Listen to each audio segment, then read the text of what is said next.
Okay, so when we started off today's class, we started with a 4 count. Okay, but we're still working on the symmetry.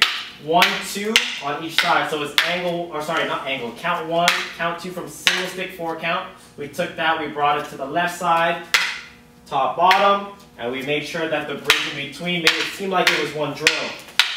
Okay, so our job here right now is to create the rhythm. Right now, myself and Guru, our technique is good enough that we can follow all those technical details. But the main goal of using the 4 count right now is to make sure that you can create the rhythm even if your stick is doing this. It's ugly, it's messy, but at least you recognize the rhythm. Okay, and I'm not saying any of you look like that. But you can recognize the rhythm, you can recreate that rhythm with your partner, and slowly you'll be able to adjust it. Okay, and then through your repetitions, you're using rhythm will allow you to get the finer details of the 4 count until you start doing a little bit more shoulder, hip, right? A little bit more clear strikes, and then you start adding in the footwork, the movement, to make it feel a little bit more like application, right? And at that point, we're here like this, going crazy, right? But that's still not application because we're still doing the drill to each other. So we have to take this as an attribute builder and not necessarily a direct application into self-defense, because what I'm doing right now is building rhythm, understanding how to adapt depth or range perception, hand-eye coordination, even hand-foot coordination if I'm adding in my direction and angle changes. And those are all things that I'm going to eventually bring to self-defense in some shape or form. And it's the equivalent of a boxer doing skip rope. He does his skip rope, he's balancing, but he's not going to bring the skip rope to the actual boxing match. Okay, he's going to be balancing, right? He's giving coordination, but he might have to manipulate that bounce depending on the situation. That right there, right then, is that going to work for him? Does he need to go faster, slower? Does he need to go left, or does he need to go right? And that's how you take that attribute and eventually apply it. But there's a lot of in-between from that. He doesn't just jump rope and then go to the boxing match and it's like magic, right? So now that we have these repetitions, we want to eventually take it to a feeder-receiver drill, okay? But what we're doing right now is we're using flow so that we get a tremendous amount of repetitions to evolve to the feeder-receiver role. Because if we're just doing the application part, right? If we're just doing sparring, it takes so much resetting and adjusting to get it picture perfect so that it benefits me the most, that the amount of time I have to train, if my class was an hour, I get maybe like 10 reps in, right? And I want it to be hundreds of reps, that if I did 1, 2, 3, 4, that's 1 rep. So if me and my partner are going like this, we're getting so many repetitions in, and we're doing it in a way that it's not too easy where we're not trying and our bodies are not remembering it, but it's not overwhelming because we're trying to bash each other and try to kill each other to the point where my system is, I'm so flustered because I'm just trying to keep up with them. I'm just trying to bash them in with these sticks, and I subtract that mental application, that technique application, because I'm all trying to just survive, right? I'm in like my fight or flight mode, so to say.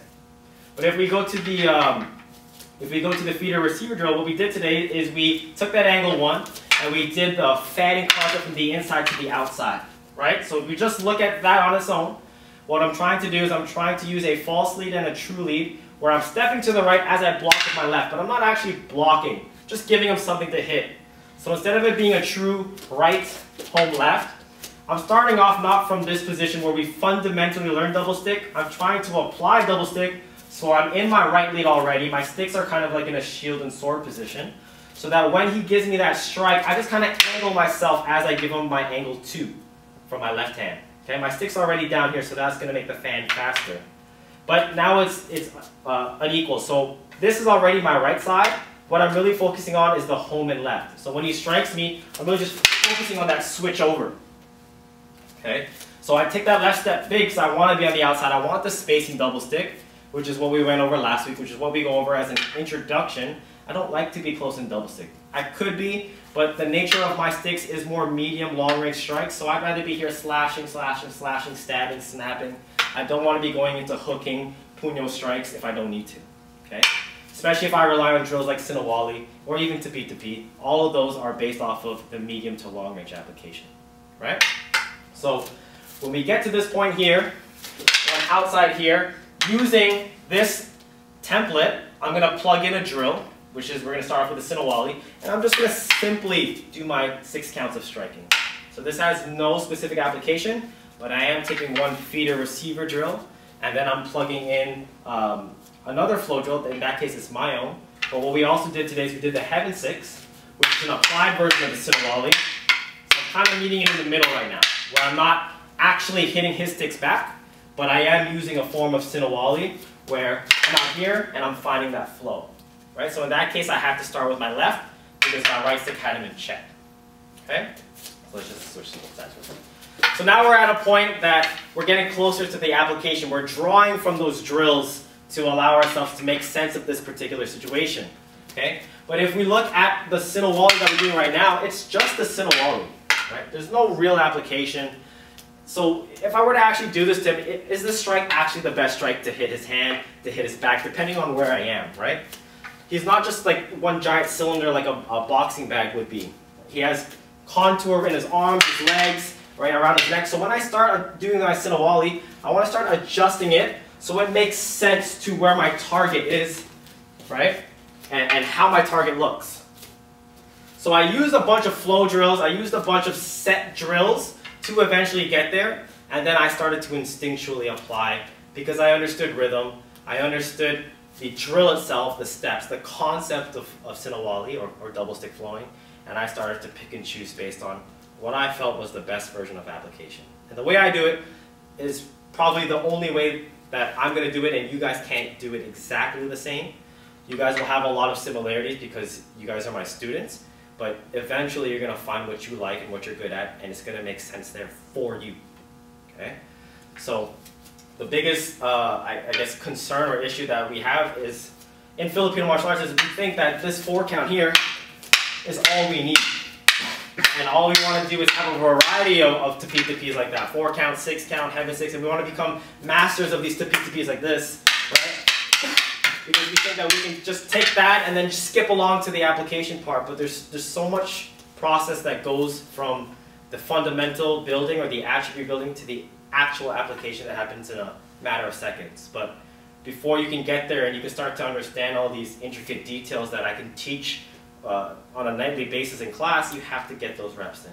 So it makes more sense. So you can see the connection, you can feel the connection, you can hear the connection between feeder drill, receiver drill, plug-in flow drill, and then application. Okay, what do I need to change? Do I need it to go faster, slower, higher, lower? Do I need to go this way or that way? There's obviously a technical answer, but there's also a unique answer that's yours. Okay?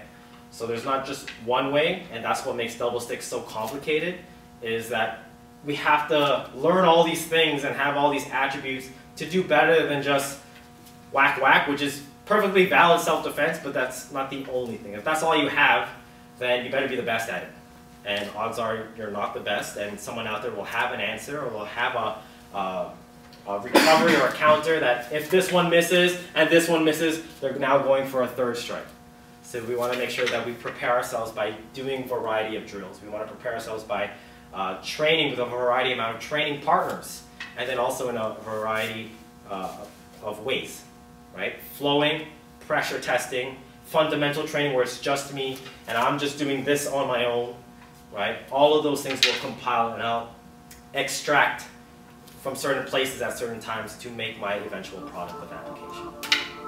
That make sense? Yes, sir? Yes, sir.